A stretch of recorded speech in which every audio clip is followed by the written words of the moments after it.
Émilie, maman a encore du travail, alors tu peux t'entraîner au piano ici.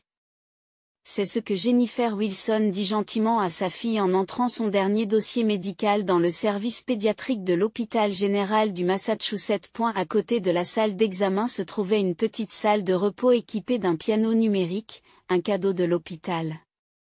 Émilie acquiesce légèrement et sort sa partition. Il s'agit du thème d'un film d'animation. Elle devait interpréter ce morceau lors du mariage du mois prochain. Ses doigts qui touchaient les touches étaient délicats et tremblaient légèrement. Depuis la perte de son père, il y a 3 ans, elle était devenue plus introvertie. Pourtant, la musique reste le seul endroit où elle peut exprimer honnêtement ses émotions. Une douce mélodie commença à envahir la pièce. Jennifer détourne le regard de son écran pour observer sa fille de dos. Émilie regardait la partition avec une concentration qui semblait dépasser ses 8 ans. Par la fenêtre de la salle d'examen, le paysage de la ville de Boston commençait à se teinter de crépuscule. Sarah, de la réception, entra en frappant à la porte. Ta mère est au téléphone à propos du mariage. L'expression de Jennifer se figea un instant. 2 semaines avant le mariage de sa sœur Rachel. Tout était censé se dérouler sans accroc. Je comprends. Sa main se crispe légèrement lorsqu'elle décroche le combiné. Jennifer? Il faut absolument que tu viennes à l'essayage de la robe demain. Et la voix de sa mère au téléphone avait ce ton indulgent familier, celui toujours réservé à sa sœur Rachel. Oui, j'amènerai aussi Émilie. Oh, Émilie aussi? Mais demain, il y aura des discussions d'adultes. Maman. Émilie est ma fille. Nous venons ensemble. Après un bref silence, sa mère pousse un léger soupir. D'accord. Mais ne contrarie pas Rachel. Après avoir raccroché, Jennifer poussa un profond soupir. Le piano s'était arrêté. Lorsqu'elle se retourna, Émilie regardait sa mère d'un œil inquiet. Ce n'est pas grave. Demain, nous irons voir de belles robes ensemble. Émilie acquiesce lentement au sourire de Jennifer. Le ciel visible depuis la fenêtre de la salle d'examen se teinte peu à peu d'indigo. Une mouette s'envole entre les gratte-ciel. Demain sera sûrement ensoleillé. Lorsqu'elle arrivèrent chez ses parents, dans le quartier résidentiel calme de Beacon Hill, la voiture des parents du fiancé de Rachel, les Thompson, était déjà garée à l'extérieur. Émilie, sois une bonne fille aujourd'hui, d'accord. Jennifer serre doucement la main de sa fille tandis qu'elle s'approche de l'entrée. En ouvrant la lourde porte, elles entendirent des voix joyeuses venant du salon. Oh. Jennifer. Émilie est aussi avec toi, s'exclame sa mère, Martha, surprise. Dans le salon, Rachel et les Thompson prenaient élégamment le thé. Bonsoir, Elizabeth. Jennifer s'incline devant Elizabeth Thompson, sa future belle-mère. Issue de l'élite de Boston, elle est connue pour être une philanthrope impliquée dans l'aide à l'éducation des enfants. Jennifer, Émilie, je suis ravie que vous ayez pu venir. La voix d'Elizabeth est chaleureuse. À ses côtés, son mari William acquiesce avec dignité. Grande sœur. Regardez, regardez ça. Rachel fait signe avec enthousiasme. Sur la table se trouvaient des échantillons de luxueux faire-part de mariage. Elles sont magnifiques. Aucun autre mot ne venait. Il y a 3 ans, lorsque Jennifer a perdu son mari, Rachel n'est jamais venue à l'hôpital. Leurs parents ont dit qu'elle avait sa propre façon de faire son deuil. Mais 2 semaines plus tard, elle avait organisé une fête somptueuse. Jennifer, assieds-toi. À la voix de sa mère, elle s'assit sur le profond canapé, entraînant Émilie avec elle. En fait, j'ai une idée merveilleuse. Dit Rachel, les yeux pétillants. J'aimerais qu'Émilie ait un rôle spécial. À ces mots, Jennifer sentit sa colonne vertébrale se figer. Le soleil couchant qui baignait Boston jetait une lueur dorée sur la façade renaissance italienne de l'hôtel Langham. Jennifer tient la petite main de sa fille alors qu'elle s'approche de l'entrée de l'hôtel. Émilie portait une élégante robe rose pâle et serra la main de sa mère en retour, semblant plus nerveuse que d'habitude. Maman, tu crois que je sais jouer du piano assez bien? Bien sûr que tu peux. Tu t'es tellement entraînée. Le concierge qui les accueillit à l'entrée les guida gracieusement jusqu'à la salle de réception. Et la moquette du couloir était d'un rouge profond et les murs étaient ornés de peintures racontant l'histoire de Boston depuis le XIXe siècle. Lorsque les portes de la salle de réception s'ouvrent, c'est un autre monde qui s'offre à eux. Des tables rondes recouvertes de nappes d'un blanc immaculé étaient disposées avec soin, et la porcelaine la plus fine de l'Enox brillait de mille feux. Des compositions de Winston Flowers en blanc et or décoraient élégamment l'ensemble de la salle. Jennifer. Emily. Par ici. Depuis le centre de la salle, Martha faisait un signe de la main. Autour d'elle étaient rassemblés des représentants de la haute société de Boston, des administrateurs de l'université de Harvard, des mécènes de l'orchestre symphonique de Boston, des membres du conseil d'administration du musée Isabella Stewart Gardner. Environ un tiers des 200 invités ont déjà pris place. Ma sœur, Emily, je suis si heureuse que vous soyez venue. Rachel s'approche dans sa robe de mariée d'un blanc immaculé. Il y avait quelque chose de triomphant dans son expression. Oh, ma chère Emily, as-tu trouvé ton carton de table? À ces mots, Jennifer revient à l'attention. En regardant la table, elle vit des cartes de table magnifiquement décorées. Emily trouve son nom et prend sa carte. À ce moment-là, le cœur de Jennifer s'est presque arrêté. Maman, qu'est-ce que c'est? La voix d'Emily tremblait. Sur la carte de table, le serveur pour enfants était écrit en caractères élégants. Oh, il y a des serveurs spéciaux pour les enfants, alors utilisez-le souvent. Dit Rachel en riant. Sa voix transperça les oreilles de Jennifer comme une lame tranchante. Des rires s'échappent de la salle. Les parents de Jennifer étaient du nombre. Des grosses larmes coulèrent des yeux d'Emily. Nous partons. Jennifer parle doucement mais fermement. Que est-ce qu'il y a? Ma sœur, la cérémonie est sur le point de commencer. Jennifer regarda sa sœur en face. Il n'y avait plus d'hésitation dans ses yeux. Tu as l'intention de faire de ma fille ton spectacle? Spectacle, c'est une cérémonie traditionnelle. Traditionnelle? Où est la tradition d'humilier les enfants? L'atmosphère de la salle s'est figée. Elizabeth Thompson se lève, l'air troublé. Des profondes rides apparaissent entre les sourcils de William Thompson. Jennifer, calme-toi. Sa mère s'approche précipitamment. Essayais-tu de gâcher le mariage? Jennifer répondit d'un ton moqueur. Tu t'inquiètes de gâcher le mariage après avoir bafoué l'amour-propre de cet enfant? Emily s'agrippe à l'ourlet de la robe de sa mère. Son petit corps tremblait. Nous partons. Jennifer prit la main d'Emily et quitta la salle à pas dignes. Derrière elle, on entendait les pleurs de Rachel et les voix surprises des invités. En entrant dans l'ascenseur, Emily dit d'une petite voix, « Maman, je suis désolée. » Tu n'as pas à t'excuser. Jennifer serre sa fille dans ses bras. Emily, tu n'as rien fait de mal. Maman te protégera. L'ascenseur commença sa descente. Leur reflet dans le miroir avait l'air triste. Mais d'une certaine manière digne. Le smartphone ne cessait de vibrer. C'était un appel de Rachel. Mais Jennifer ne vérifia même pas l'écran. En quittant l'entrée principale du Langham, le vent froid de l'automne les enveloppa. Prenons un taxi. À ce moment-là, elles entendirent des pas précipités derrière elles. Jennifer, attends. En se retournant, elles virent Elizabeth Thompson essoufflée d'avoir couru après elle. Son expression digne laissait transparaître une profonde tristesse et une grande détermination. Nous devons parler. Parlons chez nous. La voix d'Elizabeth Thompson était chaleureuse, tout comme sa détermination. Je vais demander à ma voiture de nous emmener. J'en informerai également William. Elizabeth avait déjà sorti son smartphone et donnait des instructions à son chauffeur. Une Bentley noire se glissa devant eux comme si elle les avait attendus. Le manoir des Thompson trônait dans le quartier résidentiel paisible de Beacon Hill.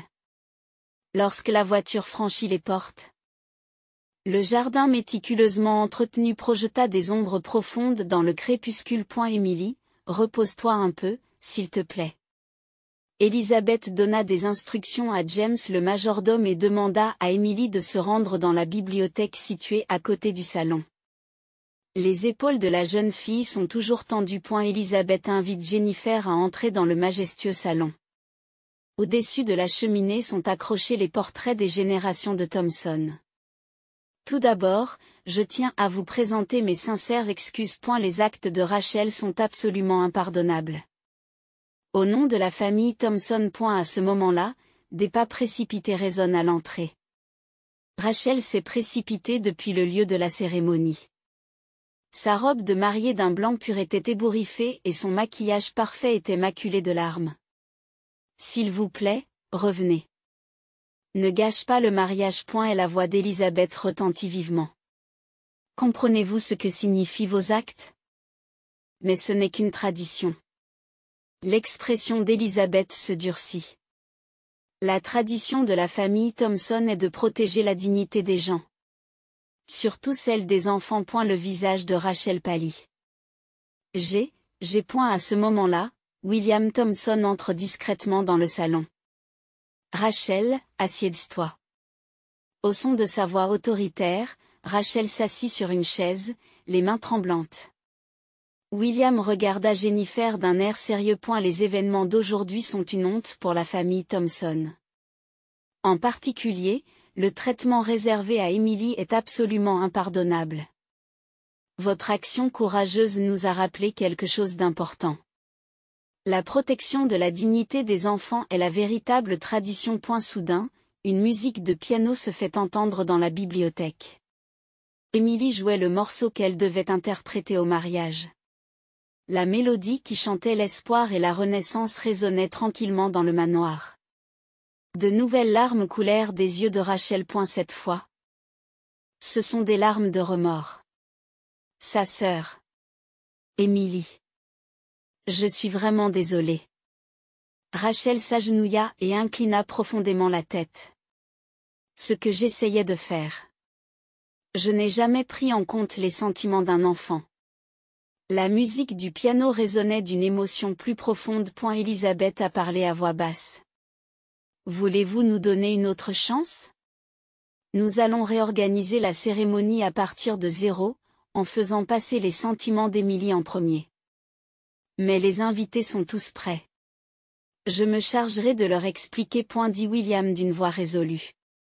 S'il le faut, nous pouvons même reporter le mariage.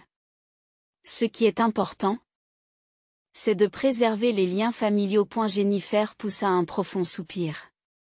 De la musique pour piano sortait toujours de la bibliothèque. Le jeu d'Emily avait un étrange pouvoir de guérison. J'ai des conditions. Jennifer parle doucement mais d'une voix ferme. Traitez Emily et tous les enfants avec la même dignité que les adultes. Et, Élisabeth l'incite doucement. Je veux que Rachel se renseigne sincèrement sur les droits des enfants. En faisant du bénévolat dans le programme de soutien aux enfants de mon hôpital pendant au moins 6 mois. Rachel a levé le visage. Il n'y avait plus d'hésitation dans ses yeux. Je le ferai. Je le ferai sans aucun doute. Même plus longtemps si, il y a plus. Jennifer a continué. Demandez officiellement à Emily de se produire en tant que pianiste. Et obtenir son accord. Un petit sourire se dessine sur le visage d'Élisabeth. C'est une excellente suggestion. William acquiesce. Appelons Emily. Lorsque la porte de la bibliothèque s'ouvrit, le jeu d'Emily devint plus clair. Elle jouait la dernière phrase du morceau, sans que personne ne s'en aperçoive. Le son de l'espoir commençait tranquillement mais sûrement à tisser de nouveaux liens familiaux. 3 jours plus tard, la salle de banquet de l'hôtel Langham était remplie d'une atmosphère totalement différente. Emily, es-tu prête? Dans la petite pièce préparée pour servir de coulisses, Jennifer ajuste délicatement l'ourlet de la robe de sa fille. Emily porte une robe bleu ciel spécialement commandée pour aujourd'hui et se tient devant le piano à queue. Maman, je suis un peu nerveuse, mais je ferai de mon mieux. Il n'y avait plus d'anxiété dans ses yeux. Emily. Rachel entra dans la pièce en frappant à la porte. Aujourd'hui, elle porte à nouveau sa robe de mariée d'un blanc pur. Cependant, son expression n'avait plus rien d'arrogant. J'ai eu des nouvelles de ma grand-mère. Cette chanson a une signification particulière. Émilie acquiesce lentement. Cette chanson parle d'une fille qui a perdu sa famille et qui en rencontre une nouvelle. Les larmes brillent dans les yeux de Rachel. Émilie, j'ai pensé à tant de choses ces 3 derniers jours. Rachel s'agenouille devant Émilie et regarde sa nièce droit dans les yeux. Je suis vraiment désolée de t'avoir fait du mal. Je vais commencer à faire du bénévolat à l'hôpital pour enfants chaque semaine. Parce que je veux mieux comprendre les sentiments des enfants. Émilie sourit légèrement. Tata, tu veux bien écouter mon spectacle? Oui, bien sûr. Alors que Rachel s'apprête à se lever, Elisabeth entre dans la pièce. C'est presque l'heure. William était également derrière Elisabeth. Émilie. Nous sommes très impatients d'entendre ta merveilleuse performance. La voix de William était pleine d'impatience. La salle de banquet était à nouveau remplie de 200 invités. Cette fois-ci, la disposition des places est complètement différente, les enfants étant assis aux mêmes tables que les adultes. Et la cérémonie doit commencer par la prestation d'Émilie au piano. Les projecteurs se braquent sur Émilie, assise au piano à queue. Alors que la salle se tait, ses doigts effleurent les touches. Une mélodie chantant les souvenirs de la famille perdue, les nouvelles rencontres et la renaissance de l'espoir enveloppa toute la salle. Jennifer assiste à la prestation de sa fille depuis le public. Ses parents sont assis à ses côtés. Les yeux de son père Georges sont inhabituellement humides et sa mère Martha se tamponne le coin des yeux avec un petit mouchoir. Jennifer, je suis désolée, dit Martha doucement. Nous avons trop gâté Rachel. Et nous n'avons pas remarqué tes sentiments. Maman. Mais en écoutant la performance d'Émilie aujourd'hui, j'ai enfin compris. La famille, c'est se comprendre les uns les autres. Et la performance d'Émilie se dirigeait vers son apogée. Ses sons clairs diffusaient des rayons d'espoir dans toute la salle, comme s'il annonçait une nouvelle aube. Lorsque la dernière note a résonné, la salle a été enveloppée d'un moment de silence. Des applaudissements nourris ont alors éclaté. Les larmes brillent dans les yeux de nombreux invités. Elisabeth sourit fièrement et William hoche la tête en silence. Rachel monte sur scène et prend le micro. Tout le monde, merci beaucoup d'être venu aujourd'hui, dit-elle d'une voix légèrement tremblante. En fait, l'autre jour, j'ai fait une terrible erreur. Un acte qui a bafoué les sentiments de ma nièce Émilie et d'autres enfants. Et la salle se tait. Cependant, guidée par l'amour de la famille, j'ai réalisé quelque chose d'important. Protéger la dignité des enfants est le devoir le plus important de notre société. Rachel s'est tournée vers Émilie.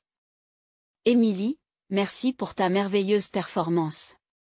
Tu m'as appris le vrai sens de la famille. Émilie a hoché légèrement la tête et a souri à Rachel. Et la cérémonie s'est ensuite déroulée dans l'atmosphère vraiment joyeuse d'un mariage. La nourriture est servie, les conversations vont bon train et les sourires abondent. Les enfants et les adultes étaient respectés de la même manière et participaient à la célébration. Tard dans la nuit, Jennifer se tenait près de la fenêtre, contemplant le paysage nocturne de Boston. Émilie était attablée avec ses grands-parents, engagés dans une conversation agréable. Rachel s'approche. Merci de m'avoir corrigé. Je vais vraiment commencer mon travail bénévole à l'hôpital pour enfants la semaine prochaine. Cette fois, ce n'est pas une simple promesse. Je veux vraiment faire quelque chose pour les enfants. Jennifer regarde sa sœur. Au lieu de son ancienne arrogance, ses yeux contenaient maintenant une détermination sincère. Oui, je te soutiendrai. Les deux femmes contemplent le paysage nocturne en silence. Le paysage urbain de Boston scintillait d'innombrables lumières, comme s'il rayonnait d'espoir. La veille de Noël, on pouvait voir la neige tomber et s'accumuler dans les rues de Boston à travers les grandes fenêtres du manoir Thompson. Émilie, cette décoration serait peut-être mieux placée un peu plus à droite. Elisabeth leva les yeux vers le grand sapin de Noël placé devant la cheminée, s'adressant doucement à Émilie, qu'elle avait appris à aimer comme sa petite fille. Grande-mère, comme ça? Émilie ajusta soigneusement la position de l'ornement en cristal du haut d'un tabouret. Son expression n'a plus rien à voir avec son anxiété d'antan. C'est parfait. Ton sens de l'esthétique est vraiment merveilleux. Des grosses bûches crépitaient chaleureusement dans la cheminée. Les portraits des générations de Thompson étaient accrochés au mur et, à côté, une nouvelle photo de famille datant du jour du mariage avait été ajoutée. Tout le monde. Rachel sortit la tête de la cuisine. Elle a changé du tout au tout depuis qu'elle a commencé son travail bénévole à l'hôpital pour enfants. Les biscuits que les enfants ont préparés sont presque cuits. Oh là là, c'est du fait maison, s'exclame Martha, surprise. Oui, je les ai faits cet après-midi avec les enfants de l'hôpital. Pendant la confection des biscuits de Noël, Rachel, tu as vraiment changé. Jennifer observe avec fierté la croissance de sa sœur. Au cours des 6 mois qui ont suivi le mariage, Rachel s'est consacrée au bénévolat comme elle l'avait promis. Bien qu'elle ait semblé avoir du mal au début. Travailler avec des enfants était devenu le but de sa vie. Le conseil d'administration du centre d'aide aux enfants de Boston lui a fait une offre de poste officielle. Annonce joyeusement Elisabeth. Rachel, c'est merveilleux. Même William affiche une expression inhabituellement douce. Mais qu'en est-il de l'agence de publicité, demanda Martha avec inquiétude. Je démissionne. Il n'y avait aucune hésitation dans la voix de Rachel. Je veux travailler avec des enfants. J'ai compris ce qui est vraiment important, ce n'est pas l'argent ou le statut. Émilie s'est assise au piano et a commencé à jouer des chants de Noël. Les sons clairs se répandent dans la pièce. Vous savez, poursuit Rachel, l'air légèrement embarrassé. J'ai commencé à étudier la musicothérapie. Après avoir entendu la performance d'Émilie. J'ai réalisé que la musique avait le pouvoir de guérir le cœur des gens. Jennifer embrasse silencieusement sa sœur. Un parfum de biscuits s'échappe de la cuisine. George sourit paisiblement en arrangeant les bûches dans la cheminée. Quel merveilleux Noël! Les larmes brillent dans les yeux de Martha. Émilie. Rachel appelle sa nièce. Veux-tu te produire avec moi au concert de la semaine prochaine avec les enfants? Émilie acquiesça joyeusement. Oui. Tu sais, j'ai aussi commencé à composer. Je veux écrire des chansons réconfortantes pour les enfants de l'hôpital. Mon Dieu, c'est merveilleux. Les yeux d'Elisabeth brillent. Je pensais justement à lancer un programme d'éducation musicale pour les enfants par l'intermédiaire de la fondation de la famille Thompson. Émilie, aimerais-tu en faire partie? Soudain, on sonne à la porte. Oh! Ce doit être les Parker de la maison voisine. Elisabeth se lève. J'ai invité les voisins à la fête de Noël de ce soir. Alice Parker a à peu près l'âge d'Émilie, n'est-ce pas? Les flocons de neige dansaient doucement contre les vitres de la fenêtre. Au son du piano d'Émilie, chaque membre de la famille a joué son rôle dans la préparation de la fête. Nous sommes vraiment bénis. Chuchote Jennifer en observant la scène enneigée près de la fenêtre. Les événements survenus ce jour-là lors du mariage avaient certainement été une expérience douloureuse. Mais sans eux, ces liens familiaux chaleureux ne se seraient peut-être jamais formés. Parfois, les moments les plus difficiles peuvent devenir les catalyseurs des plus beaux changements. Les flammes de la cheminée vacillent tranquillement et les décorations de l'arbre de Noël diffusent une douce lueur. Portée par la musique de piano d'Émilie, l'histoire de cette nouvelle famille commençait tranquillement son prochain chapitre.